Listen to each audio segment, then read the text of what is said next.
Kiriman email yang pertama ingin saya sempurnakan tentang seorang pendengar yang bernama Liza. Beliau sebenarnya sedang mencari barbecue pit kawannya. Dia memandu, sampaikan telajak mencari kapak ataupun tempat meletak kereta di kawasan Changi. Jadi apa yang berlaku? Saya akan teruskan kisah ini bersama anda. Kisah yang ingin saya sempurnakan datang daripada pendengar bernama Liza, berkongsi peristiwa yang menakutkan, kisah yang tak dapat dilupakan. Katanya Casey, waktu itu saya sebenarnya sedang memandu kenderaan dan secara lazimnya saya tidak memandu. Waktu itu, katanya Liza, abah saya, ya abah tu bapak lah, bapak saya membenarkan saya menggunakan keretanya. Jadi malam hari sekitar pukul 10 lebih malam, setelah saya berehat balik dari tugas, saya pun bangun, mandi, siap-siap dan keluar memandu kenderaan abah saya pergi ke Changi. Jadi teman saya telah pun mengarahkan saya Changi, kapak nombor berapa. Saya pun mencari kapak tersebut kerana barbecue pit yang dijalankan oleh rakan saya berdekatan dengan kapak yang disebutkan oleh rakan saya. Saya pandu sampai saya telajak berada di kawasan Changi Coast Road. Casey dan pendengar Ria 897. Apabila saya hentikan kenderaan, saya berbual dengan teman saya di tepi jalan di telefon dan saya tanyakan teman, "Korang kat mana ni? Aku dari tadi pusing-pusing tak jumpa." Jadi akhirnya teman saya ni, itu kali ketiga atau empat saya telefon, teman saya tanya saya di mana. Bila saya katakan saya berada dekat Changi Coast Road, teman saya kata, "Kau tunggu di sana, nanti aku datang, kita naik motor, kau ikut dari belakang." Jadi saya kata okeylah. Saya pun letak telefon dan tunggu rakan saya yang akan menunggang motosikal untuk tunjukkan jalan ke mana, di manakah mereka berada. Pendengar Ria 897, sedang saya tunggu Casey, sedang saya tunggu teman untuk datang.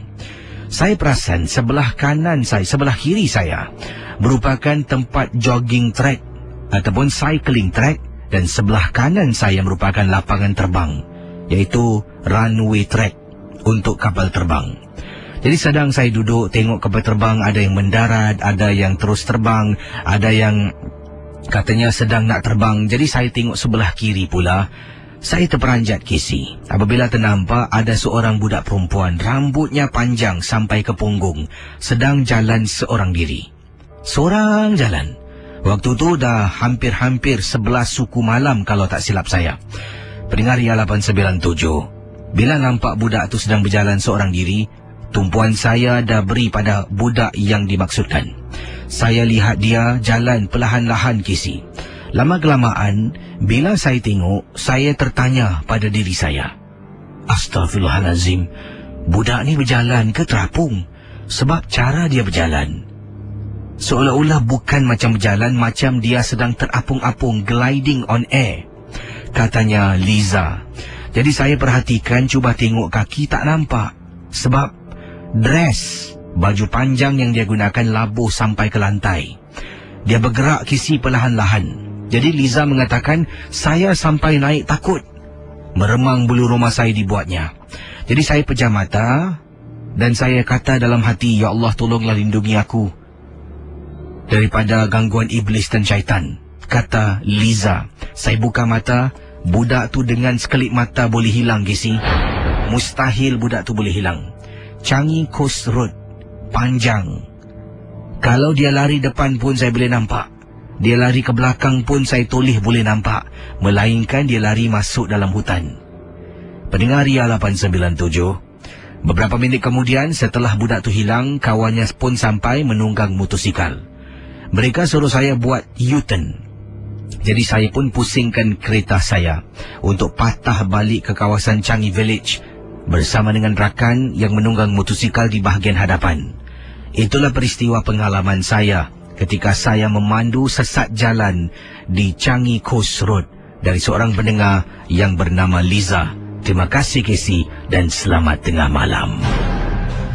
Saya akan teruskan dengan kisah selanjutnya dalam rancangan MJ12 dan awal tadi kisah dari Liza berkongsi sampai sesat di Changi Coast Road. Mungkin ada yang pernah memandu di sana, mungkin ada yang belum pernah memandu Changi Coast Road. Baik, selanjutnya ingin saya ketengahkan peristiwa ini. Ini merupakan kiriman email juga, datangnya daripada Atan. Atan berkongsi pengalaman yang menakutkan berlaku.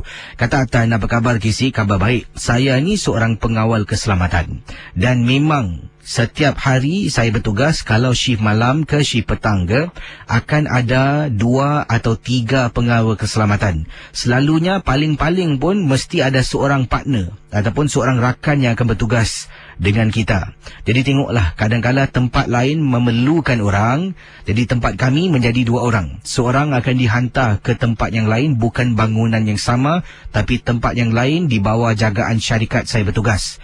Jadi apa yang berlaku? Kata Atan, kisah yang ingin diketengahkan, saya waktu itu jaga malam seorang diri. Seorang rakan harus bergegas pulang. Jadi tidak ada seseorang boleh cover ataupun ambil alih teman yang tiba-tiba sedang bertugas kena ambil urgent leave kerana ada kematian. Nenek saudaranya meninggal dunia. Jadi Atan menceritakan, bila kami mula bertugas, teman saya sekitar pukul 10 malam mendapat panggilan daripada rumah mengatakan nenek saudaranya meninggal dunia, dan dia minta izin lah, terutama sekali dia minta izin saya sebab katanya majikan boleh lepaskan dia sekiranya saya setuju untuk buat seorang diri. Jadi seorang rakan dalam keadaan memerlukan, siapa yang cakap tak nak? Ini kan orang meninggal. Jadi saya pun kata tak apalah, engkau pergi, aku jaga seorang. Dia tanya saya, boleh tak? Minta maaf, tak apa, kau pergi je, aku jaga seorang. Jadi akhirnya dia pun telefon majikan membenarkan setelah saya setuju untuk menjaga bertugas malam itu seorang diri. Pendengar Ria 897. Bila Atan pulang sekitar 10 suku malam, saya mula jaga seorang dan kita ni harus buat clocking. Setiap 2 jam kena buat clocking. Dan kesemuanya ada 13 checkpoint untuk kita clocking. Bangunan yang saya jaga merupakan bangunan pejabat yang hanya beroperasi 9 pagi sampai 5 petang. Dan paling-paling kalau ada yang overtime sampai 7 malam, yang lain semua akan pulang. Jadi selepas 7 malam, lazimnya bangunan itu akan kosong, tidak akan beroperasi. Hari yang saya jaga kebetulan hari Khamis malam Jumaat Kisi. Dan pendengar Ria 897, kata Atan, bila tiba pukul 12.30 malam, ada satu lagi clocking timing. Saya harus keluar, tinggalkan guard house untuk buat 13 checkpoint clocking. Jadi saya pun kunci pintu guard house, saya letak depan papan tanda itulah on patrol, nanti akan kembali. Jadi saya pun ambil clocking device, saya jalan di checkpoint yang pertama, checkpoint yang kedua, yang ketiga, dan bila sampai di checkpoint yang ketujuh. Checkpoint 7 tepi tandas belakang bangunan. Di belakang bangunan ada tandas. Tandas ini lazim digunakan oleh pembersih-pembersih, pekerja-pekerja bangla yang bertugas. Jadi mereka akan gunakan tandas sebelah belakang. Dan Kisi, tandas di belakang ni Kisi memang jarang dibersihkan. Kalau jalan dari jauh dah boleh bau Kisi. Tandas tu busuk sangat-sangat.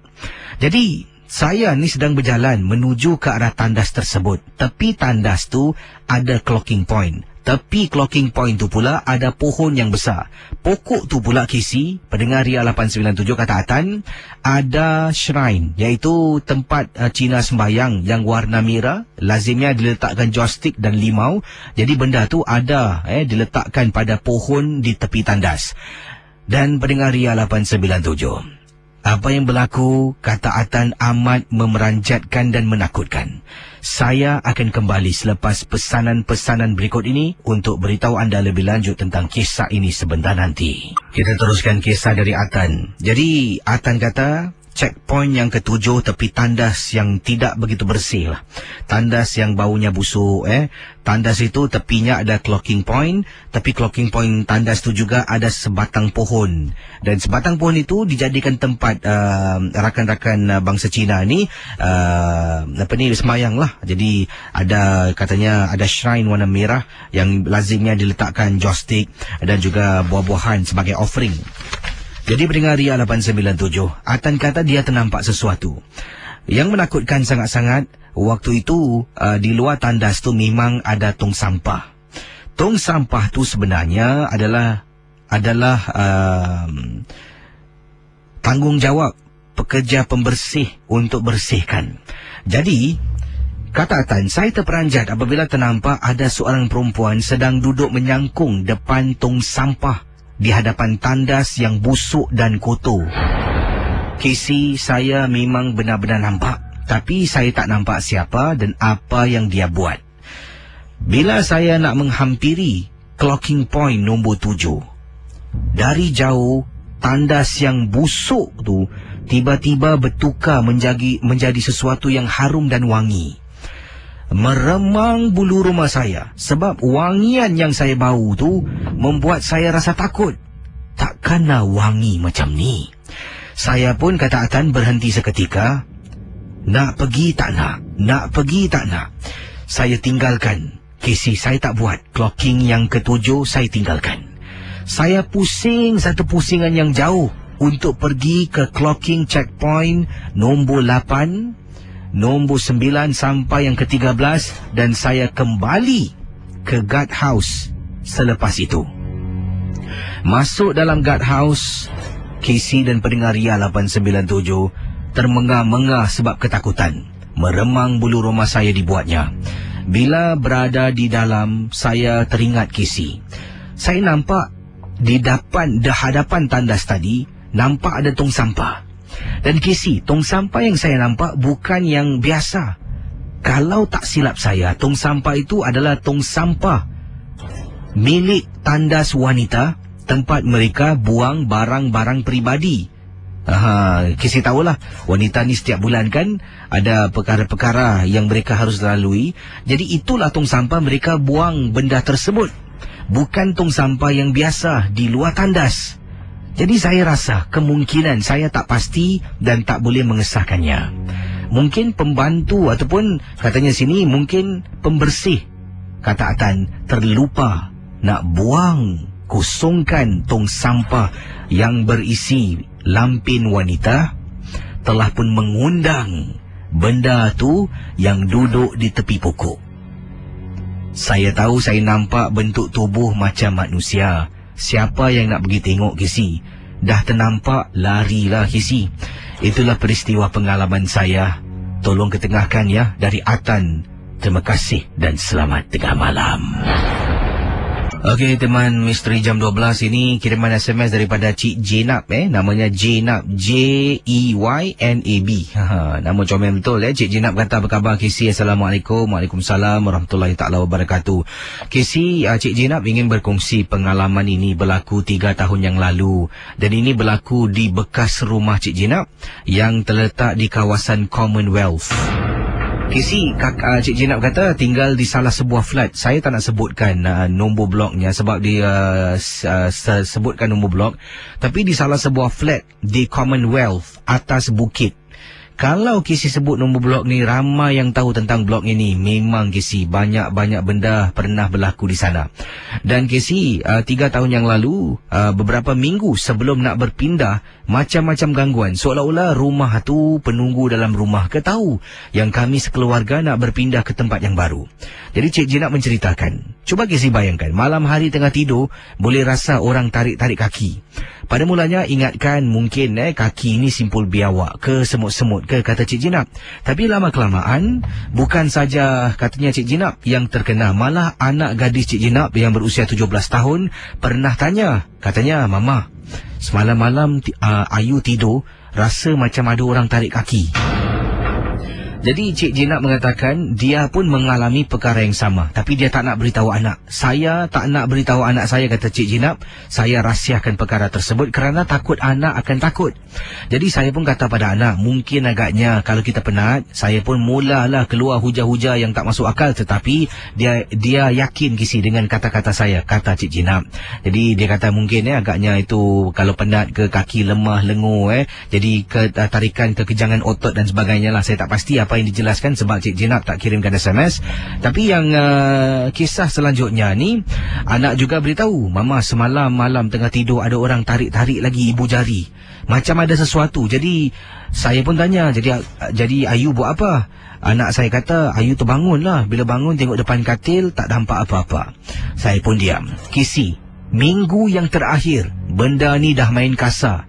Saya cuma setakat kena tarik-tarik kaki. Bila bangun tengok tak ada apa-apa. Anak saya Kisi, minggu yang terakhir, sedang dia nyenyak tidur, benda yang sama berlaku. Ada orang tarik-tarik ibu jari kakinya. Pertama kali dia terkena, dia diam. Dia tak layan, buat bodoh.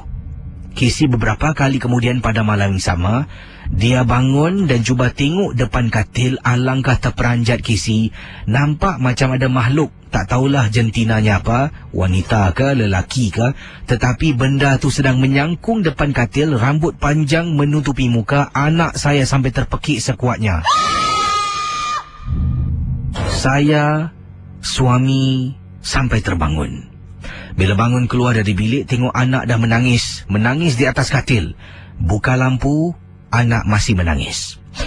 Cuba tenangkan dia. Dan malam tu, untuk malam-malam berikutnya sebelum berpindah, saya temankan anak setiap malam.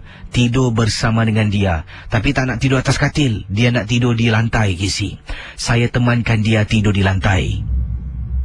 Pendengar Ria 897, sekarang ini, bila Cik Jenab katanya temankan anaknya untuk minggu yang terakhir sebelum pindah ke rumah baru, saya tidur di atas lantai dengan anak sebab anak takut nak tidur di atas katil. Jadi apa yang berlaku? Anak saya tidur, mukanya menghadap almari. Saya tidur, wajah saya, muka saya, badan saya menghadap bawah katil anak. Kisi. Sedang nyenyak tidur, saya terbangun di waktu malam. Dan terperanjat Kisi apabila ternampak di bawah katil, macam ada nenek tua, rambut putih sedang baring di sebelah saya. Bila saya nampak, saya pejam mata, istighfar, badan saya pusingkan dan terus peluk anak saya.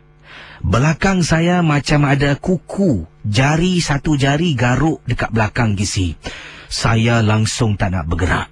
Dan Alhamdulillah, kata Cik Jenab, 4 hari kemudian kami berpindah. Seolah-olah rumah tu tak terima. Saya, suami dan anak nak tinggalkan rumah itu dan pergi ke rumah baru. Terima kasih dan selamat tengah malam, Kisi. Saudara, kisah-kisah yang bakal anda dengar dalam Misteri Jam 12, anggaplah ia hanya satu hiburan. Tidak ada sesiapa yang boleh menyesatkan kebenarannya. Kalau anda rasa takut, perlahankanlah suara radio anda. Misteri Jam 12, hanya satu hiburan. Pendengar 897, kisah daripada Puan Jenab berkongsi pengalaman. Saat-saat beberapa hari terakhir tu, bila nak tidur tu, tiba-tiba dapat rasakan bila dia pusingkan badan setelah ternampak. Dia tak pasti, tapi dia rasa mungkin macam nampak nenek tua baring bawah katil anaknya. Dia pun pusing, peluk anaknya yang tidur sama dengan beliau di bawah katil. Dan tiba-tiba rasa belakang ada macam orang garuk dengan satu jari. Ayolah, Puan Jenab lagi boleh pusing. Kalau saya dah nampak bawah katil tu macam ada benda, saya bukan pusing. Sebab pusing membelakangi benda tu, tak tahu apa dekat belakang. Saya akan kejutkan anak, suruh dia tidur dengan saya ke dekat luar lah. Ruang tamu lagi selamat lah. Ya, rapat-rapat dengan tembok pun baik lah. Itu pengalaman yang menyeramkan berlaku di salah sebuah blok di Commonwealth. Itu estate perumahan, salah satu estate perumahan yang lama. Kalau dulu saya tinggal Tanglin Halt, kalau naik taksi selalu saya dengar ibu kata Tanglin Halt Cap Lau. Ingat lagi tak? Siapa sini teman-teman di Facebook yang tinggal di Tanglin Halt? Jadi naik taksi, Uncle Tanglin Halt Cap Lau. Dia tahu bagaimana kan? Pandu. Dan dulu di belakang sana tu ada rel kereta api. Sekarang Malaysia dah ambil balik lah besi-besi dan kayu-kayu mereka. Jadi belakang tu dah jadi macam satu jalan yang panjang lah. Jadi di sana pun dulu saya dengan rakan-rakan tangkap spider dekat rel kereta api tu. Dulu kenangan lah, masuk dalam kotak mancis, kotak kaset. Itu dulu. Baik, kita akan teruskan dengan pengalaman misteri anda. Dan mungkin anda yang menetap di kawasan Tanglin Halt berdekatan dengan rel kereta api itu, pasti juga ada kenangan-kenangan, pengalaman-pengalaman misteri yang berlaku di sana. Di sini sebelum saya jawab panggilan, ada pendengar kita yang berkongsi daripada Syafiq, katanya, apa khabar Kisi, dan Assalamualaikum. Waalaikumsalam warahmatullahi taala wabarakatuh. Saya ingin berkongsi sesuatu. Yang ini adalah kisah tentang bekas kekasih abang saya. Saya ingat lagi waktu petang tu saya duduk di rumah sedang menonton TV. Abang saya pula katanya sedang on the way nak balik, bawalah kekasihnya, konon-konon nak tayanglah pada ibu. Jadi ayah saya di rumah, ayah saya tidak ada di rumah, cuma ibu saya dengan pembantu rumah sahaja yang ada. Dan Kisi, katanya Syafiq, bila abang saya dalam perjalanan, dia suruh saya kemas rumah, jangan berselerak, katanya nak dekat sampai. Jadi saya pun bangun, buatlah apa yang patut dengan pembantu rumah. Jadi kemudian lat beberapa minit, abang saya pun beri salam. Dia beri salam, dia masuk ke dalam. Kemudian saya dapat lihat kekasih abang saya ni mati-mati tak nak masuk dalam rumah. Tak apalah. Malaslah nak buka kasut. Casey, hairan, malas nak buka kasut. Kasut tinggi, takkanlah berapa susah nak buka sepatu masuk ke dalam rumah. Kalau pakai kasut high cut ke dengan tali nak kena buka satu persatu tu faham. Tapi dia tak nak. Mak saya sampai keluar, panggil dia masuk. Tak apa cik, saya malas nak buka kasut cik, kaki saya sakit tak sedap. Jadi akhirnya pembantu bisik di telinga saya. Kamu tengok di atas pintu kamu ada apa itu? Saya tengok dia, kenapa ya bu? Nanti aku jelaskan. Jadi akhirnya dia pun duduk di luar. Abang saya masuk ke dalam rumah, makan sekejap. Dia mati-mati tak nak masuk. Ibu saya sampai rasa pelik. Kenapa budak ni tak nak masuk? Jadi setelah abang makan, abang dah solat, abang pun keluar. Sambunglah. Mereka dah berlalu pergi. Jadi pembantu panggil saya, kata Syafiq, dengan ibu. Ibu tanya, kamu tahu enggak kenapa dia enggak mau masuk? Ibu, atas rumah ibu tu ibu letak barang kan? Ya, kenapa ya? Barangkali pacarnya Ridwan tu Syafiq lah, abang kepada Syafiq memakai susuk. Casey, kata Syafiq, di atas pintu rumah ibu saya ada gantung daun kelo dengan juga letak besi berani. Tak tahulah benda tu yang ada digunakan oleh budak perempuan tu, susuk ke, santau ke, ataupun barang lain. Tapi mungkin kerana itu, kami tak pasti, tapi mungkin kerana itu dia tak nak masuk ke dalam rumah. Memang benar Kisi, lat 2 minggu abang saya dengan dia putus. Tidak dapat teruskan berhubungan. Terima kasih. Selamat tengah malam Kisi. Leceh ke ataupun anda rasa ada kaitannya dengan sesuatu, daun kilo yang digantung depan pintu rumah dan besi berani yang digantung. Tapi ingatlah apa jua, misteri jam 12 hanya satu hiburan. Jangan sampai kita salah akidah sudahlah. Gantung tu semua tak baik. Baik, bersama dengan saya. Hello, selamat tengah malam. Hello. Siapa bercakap ni? Iskandar dari seberang Tambak, Johor Bahru. Iskandar. Ini kawasan mana Iskandar ni? Kawasan dekat Tampoi. Oh, di Tampoi. Dan Iskandar, pengalaman anda berlaku di mana? Dalam rumah, luar rumah, di mana? Saya ni dekat luar lah. Saya sebab suka belajar sambil dengan misteri sampai pukul 2. Okey, terima kasih. Lepas tu bila saya belajar setiap malam tu sambil dengan misteri. Lepas tu satu hari ni saya belajar sampai malam. Lepas tu saya belajar, saya nampak ada seorang makcik ni. Dia lalu sana sini. Saya kata, kenapa dengan makcik ni ya?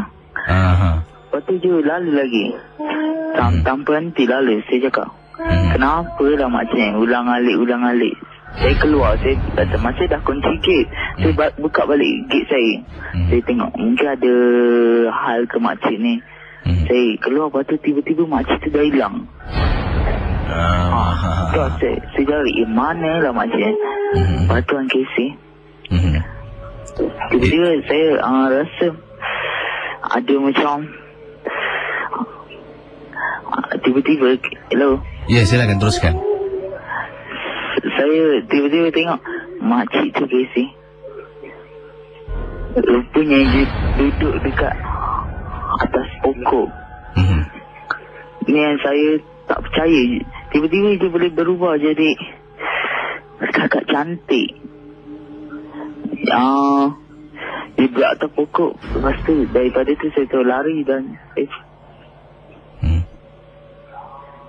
saya dari sejak tu dah tak berani belajar malam. Saya terus dengar misteri dalam bilik je.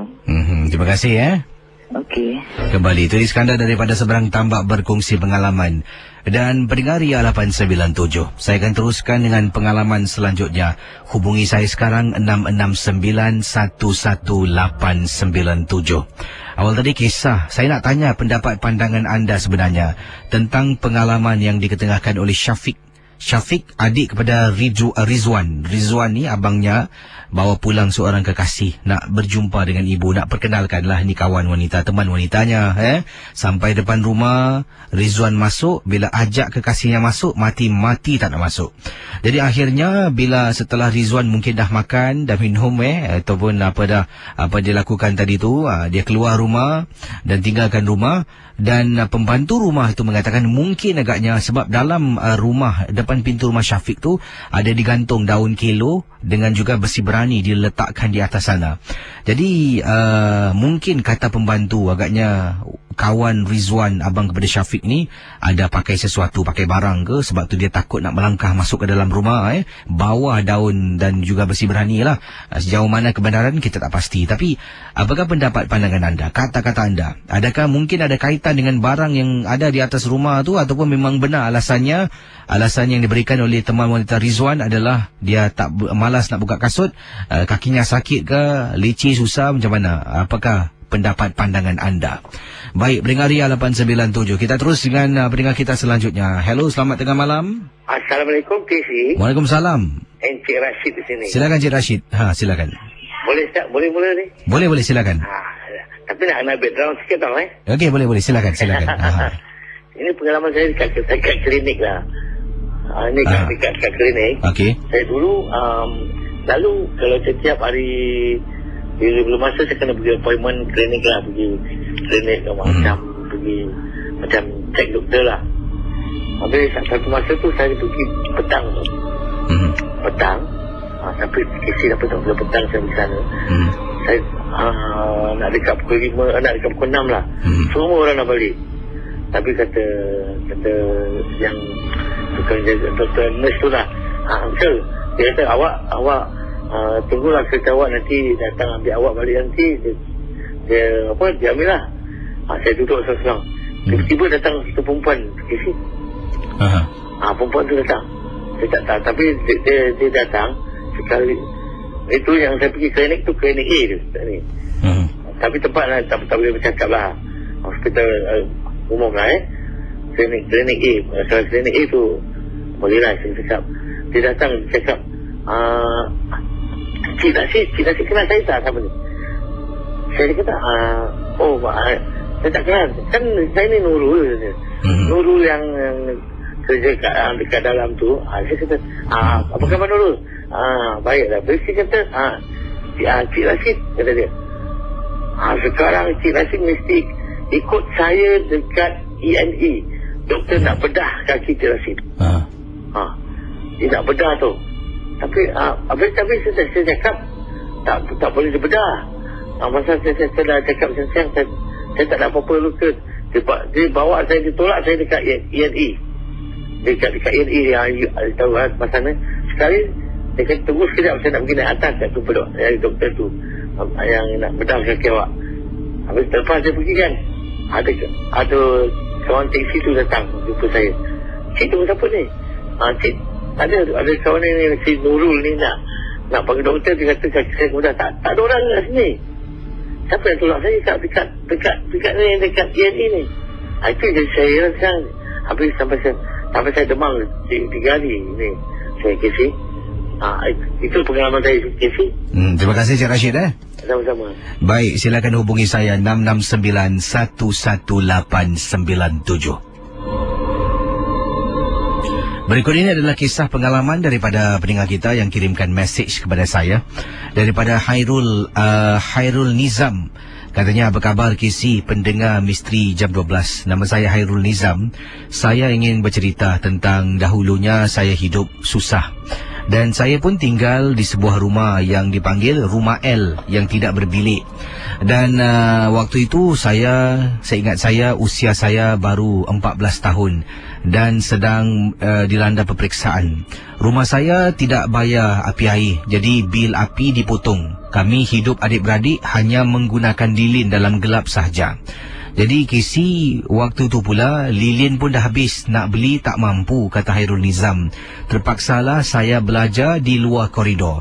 Kalau KC pernah pergi kunjungi Rumah L, koridornya waktu malam sunyi gelap. Sebab apa? Kiri kanan dengan pintu rumah, ya, 1 unit, 2 unit, 3 unit dan sebagainya. Jadi saya pun berdiri ataupun duduk di luar rumah, buka pintu rumah yang gelap. Dalam rumah tu hanya ibu saya sedang tidur dan abah saya waktu tu entah ke mana KC. Sebab kami hidup memang susah. Tapi apakan daya, tidaklah ini menjadi satu penghambat untuk saya terus belajar. Dan terkena pula pada minggu itu, minggu peperiksaan. Jadi Hairul Nizam mengatakan, saya duduk di koridor menggunakan cahaya lampu dari koridor untuk ulang kaji pelajaran. Saya sempat lagi KC bentang tikar supaya tak sejuk sangatlah bila saya duduk.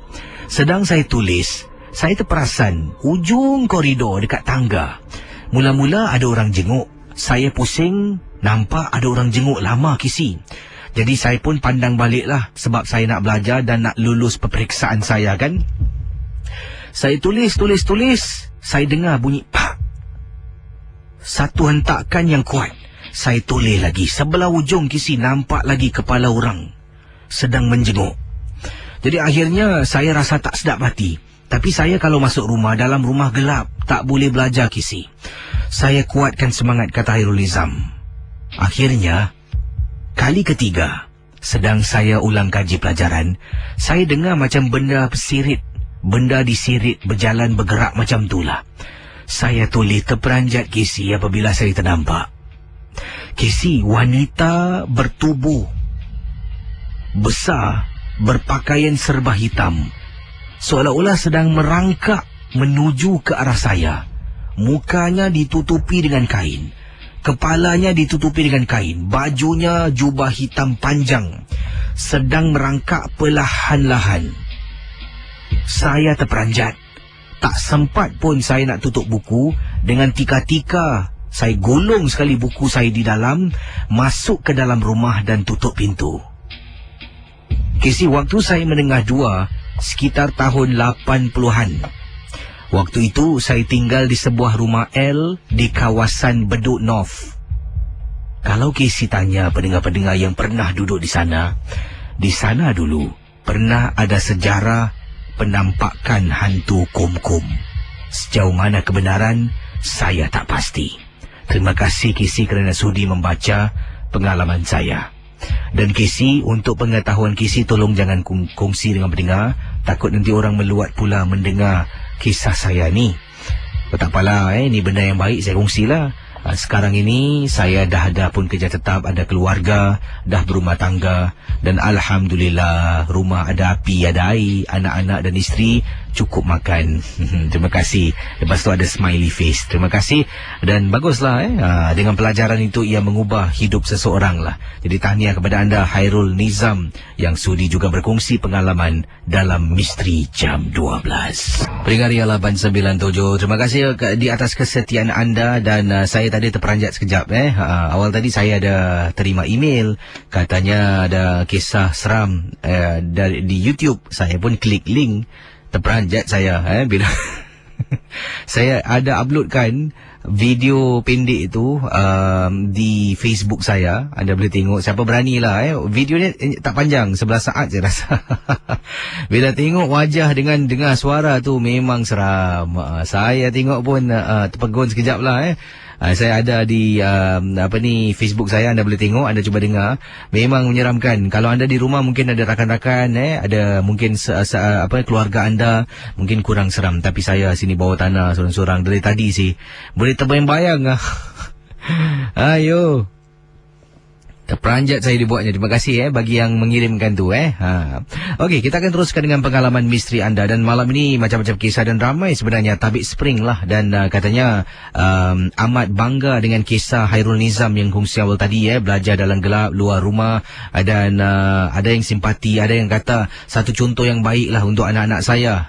Dan walaupun tidaklah belajar sampai ke Menara Gading, tapi sedikit sebanyak pun dapat mengeluarkan ataupun dapat keluarkan keluarganya daripada lingkaran kesusahan. Jadi baguslah. Satu contoh memang betul kalau kita nak belajar 1000 daya, dalam gelap pun sampai keluar rumah belajar di koridor tahu. Kalau tak nak macam-macam alasan lah, penat lah, tadi besok sekolah lah, inilah tu. Nak berjaya bukan senang, tapi bila dah berjaya akan senang, insya-Allah. Baik, kita akan teruskan dengan pengalaman-pengalaman anda. 669-11897 669-11897. Di sini ada pendengar kita yang berkongsi peristiwa daripada Zubaidah. Katanya, apa khabar Kisi? Khabar baik. Saya ni tinggal di salah sebuah kawasan. Di kawasan mana ni? Katanya, jangan sebutkan kawasan rumah saya, untuk Kisi saja tahu. Okey, saya takkan sebutkan, ini amanah lah, anda dah suruh. Baik, katanya Zubaidah di salah sebuah kawasan di Singapura. Rumah saya di tingkat 3. Kisi, betul-betul depan rumah saya ni ada pokok Kisi. Besar sangat pokoknya. Dan pokok ini semakin hari membuat saya rasa takut. Pernah sekali tu saya balik kedai. Waktu tu sekitar 6 lebih petang. Jadi saya nak masuk dalam rumah, suami saya tu berada dalam bilik lah, sedang menonton TV. Dan saya pun buka pintu, keluarkan kunci. Tiba-tiba rasa macam di belakang saya ni ada benda. Jadi bila toleh setiap kali tak nampak apa-apa. Sampailah satu hari apabila suami saya sedang menonton TV dengan saya. Jadi bila cerita yang kami tonton di televisyen tu sekitar 12 lebih tengah malam dah habis, suami pun masuk bilik. Saya pun katanya di sini ke dapur untuk minum air. Setelah selesai minum air, saya perasan suami saya lupa nak tutup pintu. Saya menghala ke arah pintu. Belum sampai pintu Kisi, saya nampak dekat pokok macam ada kepala sedang memerhatikan saya yang sedang nak tutup pintu. Benar Kisi. Terus saya batalkan niat. Saya kejut suami saya yang sedang baring dah nak tidur. Saya kata, bang, kenapa tak tutup pintu? Suami saya sampai marah. Awak ni dah nampak, tolong tutupkan. Jadi saya suruh suami tutup. Suami dah tutup. Suami masuk dalam, bising mengomel tak henti. Baru saya beritahu dan dia pun terperanjat. Dan sejak kejadian itulah, hari demi hari saya rasa macam ada sesuatu tak kena dengan pokok. Jadi pada satu hari ini, entah macam mana kata Zubaidah, saya ni baru balik dari pasar. Jadi sedang berjalan, tiba-tiba tergerak hati untuk periksa pokok betul-betul di depan rumah. Saya pun menghampiri pokok tersebut dengan barang pasar kiri kanan. Saya pusing, terperanjat. Dekat belakang pohon tersebut yang membelakangi rumah saya lah, ada paku. Bukan satu, malah 2 paku dipaku pada pohon itu.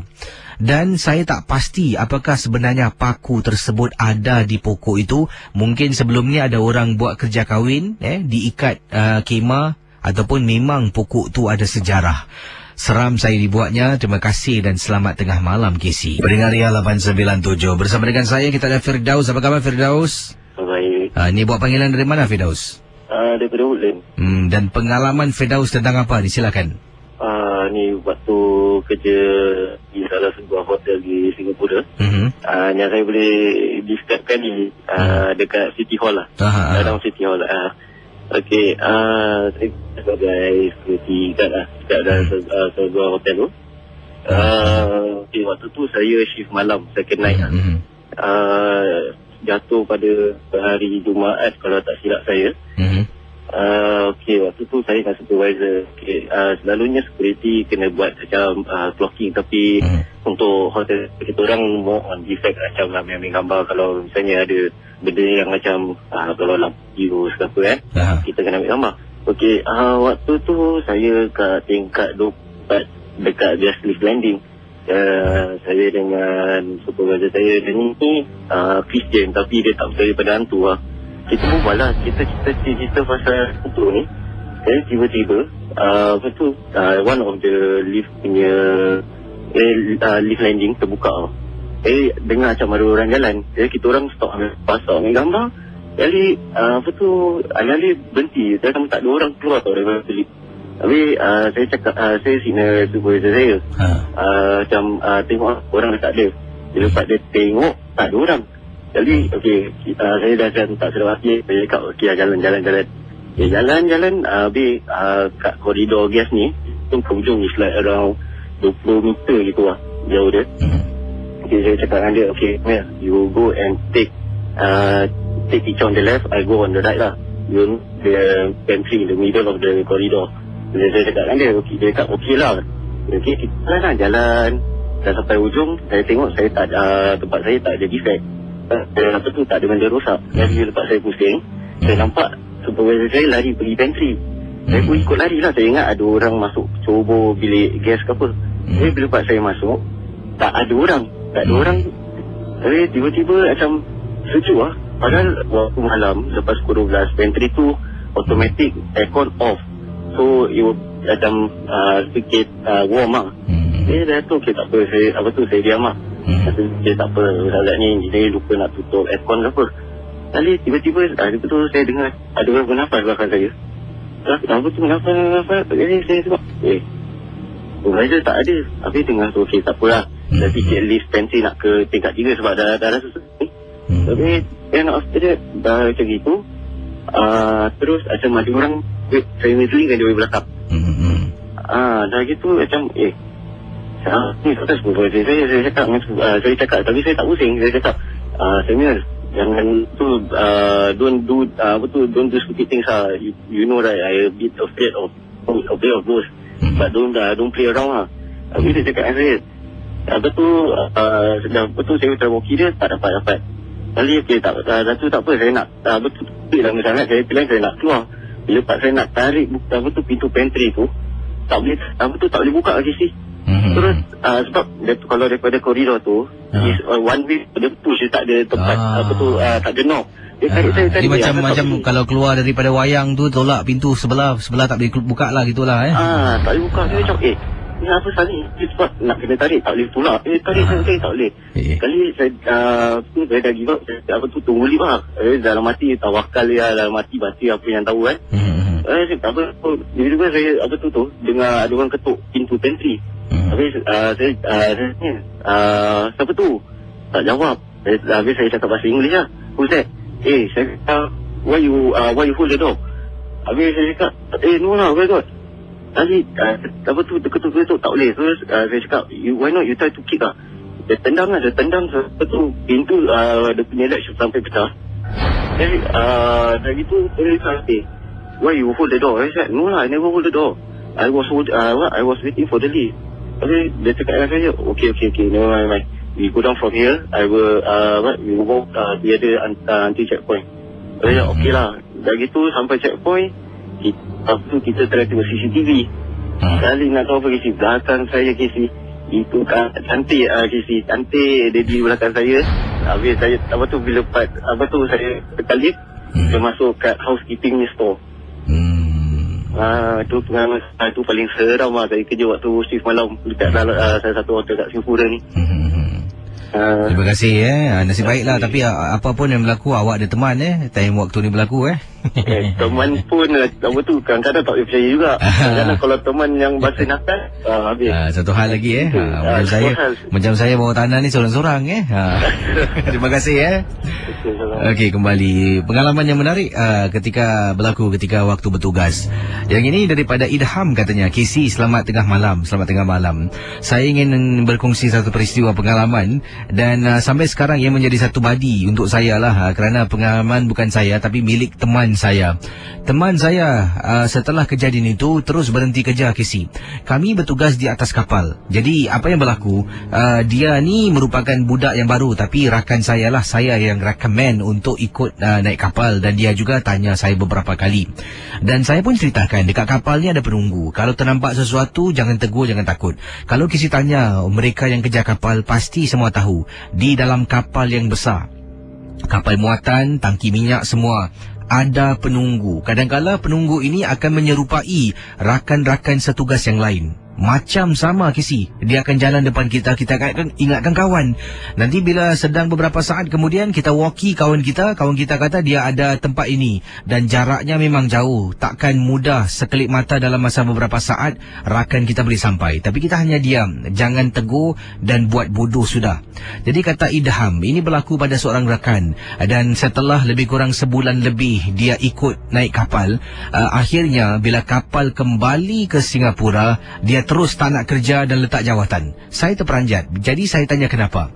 Katanya di sebuah bilik lah dalam kapal tu ada satu dipanggil computer room, di mana di situ kita akan gunakan untuk hantar email, gunakan komputer untuk tulis surat dan sebagainya. Jadi kata Idham, rakan saya mengatakan ketika dia seorang diri, sedang yang lain tu ada mungkin tempat bilik tidur, ada yang sedang berehat lah di kantin, dia dalam bilik komputer sedang menggunakan komputer. Dia rasakan macam ada sesuatu di bawah meja komputer. Apabila dia menjenguk, terperanjat, ternampak perempuan rambut panjang sedang duduk menyangkung bersembunyi di bawah meja komputer yang dia sedang gunakan. Teman saya kata dia sampai jatuh terduduk, iaitu kerusi komputernya sampai terbalik, jatuh ke belakang. Sejak kejadian itu, kemana saya pergi di atas kapal, dia akan ikut. Dan kalau dia nak ke tandas, dia mati-mati minta saya temankan. Jadi setelah kami pun pulang ke Singapura, berlabur di Singapura, akhirnya dia pun ambillah gajinya dan letak jawatan, dah tak nak lagi kerja di atas kapal. Itu saja, terima kasih dan selamat tengah malam, kata Idham. Wah, adakah benar di atas kapal ada penunggu kapal? Baik, yang ini kiriman daripada Murni, katanya, Kisi, apa khabar? Selamat malam. Cerita malam ni seronok betul. Saya dengan suami sedang mendengar di rumah sambil makan nasi ayam yang kami bekalkan awal tadi. Wah, memang best lah. Kalau Misteri Jam 12 ni diadakan di kaca TV setiap malam pukul 12 sampai pukul 2 pagi, lagi seronok Kisi. Sebab katanya lebih ada visual. Jadi saya pasti walaupun 12.30 malam ramai akan bangun untuk menonton Misteri Jam 12 The Series di kaca TV. Tolonglah sarankan pada pihak-pihak tertentu untuk jadikan ia satu kenyataan. Saya yakin ramai akan sokong 100%. Ini dengar suara dah seronok, apatah lagi kalau ada visual. Terima kasih kerana berikan saranan. Yang ini pula daripada pendengar kita, namanya Meluh, katanya, apa khabar Kisi? Khabar baik. Nama Kak Meluh di sini. Kakak ingin berkongsi Kisi. Tempoh hari kakak pernah katanya ada seorang pembantu rumah dan harapkan pembantu makan tuan. Katanya kakak terperanjat apabila tong beras di rumah kakak terlanggah pada satu petang. Waktu tu pembantu rumah sedang hantar mak kakak pergi ke poliklinik. Jadi mereka pulang agak lewat. Dan bila kakak sedang berada di rumah, baru balik dari tempat tugas dan nak masak nasi lah, pembantu tak masak sebab pukul 8 pagi dah keluar hantar ibu kakak pergi ke poliklinik. Sedang nak cedok beras, tiba-tiba kain kakak ni tersangkut pada tong beras dan tertarik. Habis semua Kisi, beras tumpah. Bila beras tumpah dan terkeluarlah sesuatu yang membuat kakak terperanjat. Kakak ternampak Kisi, ada telur di bawah tempat beras. Beras terkeluar, telur tu nampak hujungnya. Kakak cuba tepikan beras, ternampak telur. Dan memang terperanjat apabila kakak pecahkan telur. Di dalam telur tersebut terlihat ada jarum. Bukan satu, malah banyak jarum. Kakak lupa nak kira, tapi banyak jarum yang kakak jumpa dalam telur itu. Dalam telur tersebut juga ada beberapa urat rambut. Tak tahulah rambut siapa, tapi antara rambut itu adalah rambut putih. Mungkin rambut ibu kakak. Dan Kisi, ada benda-benda yang lain seperti macam kain panjang warna merah ada dalam telur. Pada mulanya bila nampak, kakak tak nak syawah sangka sesiapa. Kakak simpan barang-barang tu, letak dalam mangkuk, kemudian tutup. Tunggu pembantu balik, tunggu suami balik, tunggu ibu kakak balik. Setelah semua balik, kakak panggil mereka berkumpul di ruang dapur. Anak-anak masih belum balik dari sekolah. Jadi kakak tanya, ini siapa yang letak? Tanya suami, tanya ibu, semua kata tidak. Tapi pembantu rumah kakak lain macam sedikit. Dia badannya bila kakak tunjukkan, menggigil, badannya menggeletar kisi. Bila kakak tanya, berbual, kakak panggilnya Yul. Yul, Yul, dia tak menyaut, dia diam saja. Kemudian kakak sentuh dia, dia mula kisi menari, ala-ala tarian macam joget orang Jawa. Dah tahu dah, ini angkara perbuatan pembantu rumah. Dipendekkan cerita, kakak panggil seorang ustaz, Haji Hashim namanya, datang ke rumah dan membantu merawat pembantu yang seolah-olah dalam kerasukan. 2 hari kemudian, kakak bawa pembantu jumpa dengan ejen, kemudian hantar dia balik. Sampai sekarang dah tak berani lagi menggunakan khidmat pembantu rumah. Terima kasih. Baik, awal tadi ada pendengar-pendengar yang kirimkan yang ini daripada Rina kata, Kisi saya tinggal di Tanglin Hall. Wah, blok 30 lebih, okey. Memang tempat tu malam-malam Kisi datanglah sini sunyi sepi. Nak rumah-rumah di hadapan tepi trek kereta api ataupun landasan kereta api. Yang ini daripada Akbar. Bro, dulu aku tinggal di Tanglin Hall, bro. Blok 50 lebih. Memang cukup menyeramkan tempat tu, sunyi estate perumahan yang lama. Okey, ada juga kata memang Tanglin Hall dulu macam-macam Ada yang kata Kisi di kawasan Commonwealth tu, tempat yang Kisi tadi ada sebutkan tu, pernah beberapa kali ada pelajar-pelajar yang ternampak sesuatu. Dan lepas tu kiriman anda tergantung. Baik, macam-macam kisah saya terima pada malam ini. Dan ada juga yang katakan, Kisi betul saya dulu belayar kapal. Wah, dari Nitraman. Katanya di atas kapal memang setiap kapal ada penunggu lah, penjaga kapal tersebut. Sejauh mana kebenaran tak pastilah tapi Nitraman katanya mungkin pengalaman peribadi. Yang ini daripada pendengar-pendengar yang lain. Terima kasih pada Yuzairi yang katanya MG12 memang syok. Terima kasih. Ada yang juga kata di sini suka dengan kisah-kisah pengalaman misteri dan juga kisah-kisah yang menarik diketengahkan setiap malam.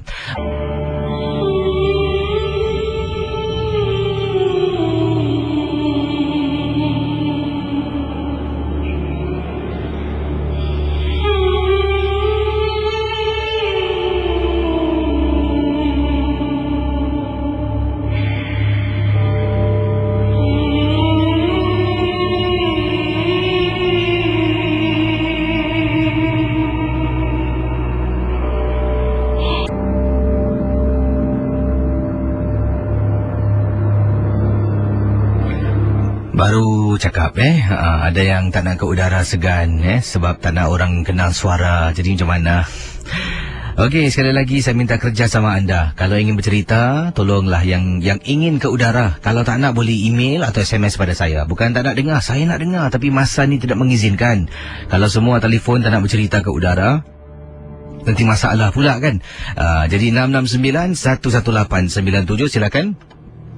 669-11897. Hello, selamat tengah malam. Hello, siapa tu? Ya, saya. Siapa bercakap ni? Ya? Ya, Cik Mina. Ada cerita apa, Cik Mina? Ya?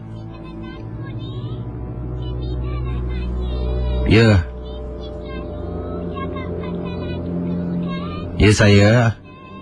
Ada apa, Cik Mina? Ada cerita tak, Cik Mina?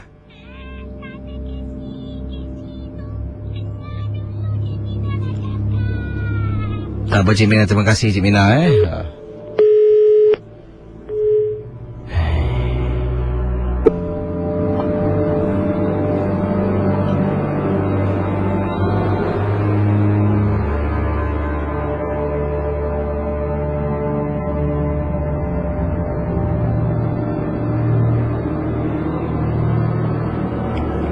Pendengar 897. Hello, selamat tengah malam. Selamat malam, Dan. Ya, siapa tu bercakap? Ni Ad dan Siapa? Zan Mbak Gesi. Ya, siapa ni? Ad. Ad, buat panggilan dari mana, Ad? Ad dari Jurong lah. Ada kisah misteri, silakan. Ada Silakan. Dulu Ad pun tinggal Tanning Hall juga. Mungkin kita tengok muka kenal lagi. Jadi pengalaman ni pengalaman tindih lah. Ni dah telefon dia sekarang kau nak cerita dah dekat sebulan dah ni cerita. Silakan. Jadi satu hari tu pergi ramai-ramai dengan kawan dengan orang rumah pun dekat Safra ni dekat Changi. Tempat tu memang kata orang. Tapi tak dapat ikan lah sini. Jadi tempat ni ada satu tempat ni memang keras. Tapi banyak pokok orang pokok ru nak tanah pergi jugalah sana. Tipu orang rumah lah, Maria sana banyak.